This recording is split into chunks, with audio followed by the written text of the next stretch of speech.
होता है कि तुम्हारे वियोग में मेरी दुर्दशा ऐसी हो गई है कि मैं ऐसा मरने वाला हो गया हूँ, तो तुम विधवा हुई नहीं हो, लेकिन विधवा होने के क्या हो, बिल्कुल पास हो।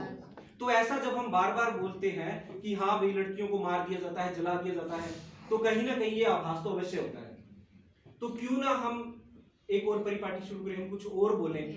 हाँ, मैंने उसको बोला था कि जैसे झांसी की रानी है, उसने क्या किया था, कितना अंग्रेजों का बड़ा साम्राज्य था, कोई राजा भी उनके विरुद्ध नहीं बोलते थे, 2-3 राजा इकट्ठे होकर के भी उनके विरुद्ध लड़ाई नहीं करने का साहस कर पाते थे।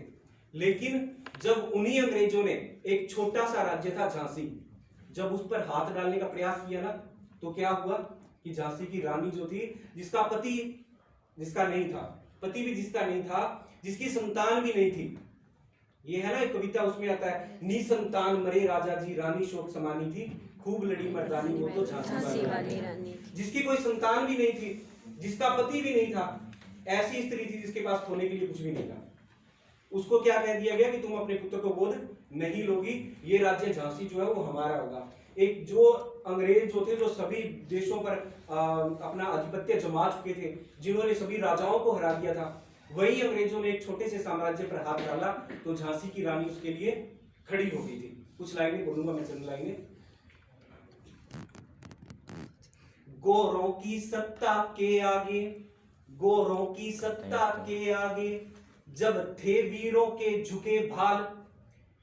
वो उस समय क्या था कि सभी राजाओं ने उनका आधिपत्य स्वीकार कर लिया था। गोरों की सत्ता के आगे, जब थे वीरों के झुके भाल, झांसी पर संकट आया तो जल उठी शौर्य की महाज्वाल। अबला कहते थे लोग जिसे, जिसको लोग अबला कहते थे कि ये क्या कर सकती है, ये तो कुछ भी नहीं कर सकती। अबला कहते थे लोग जिसे, जब पहली बार सबल देखी, भारत क्या पूरी दुनिया ने नारी की शक्ति प्रबल देखी।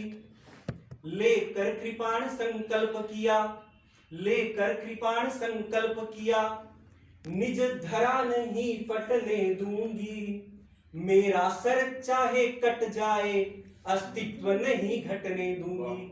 चाहे मेरा सर कट जाए, लेकिन ये अस्तित्व नहीं घटेगा। तो फिर वो लड़की, उस देश की लड़की ऐसी कैसे हो सकती है कि ऐसे ही मर जाए। मेरा सर चाहे कट जाए, अस्तित्व नहीं घटने दूंगी, त्यागे श्रृंगार अवस्था के।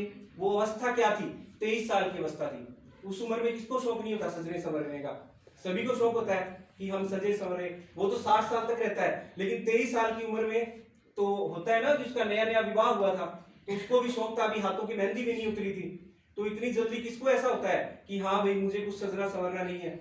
लेकिन उस अवस्था में भी उन्होंने अपने श्रृंगार के जो सारी सामग्री थी उसका परित्याग कर दिया था।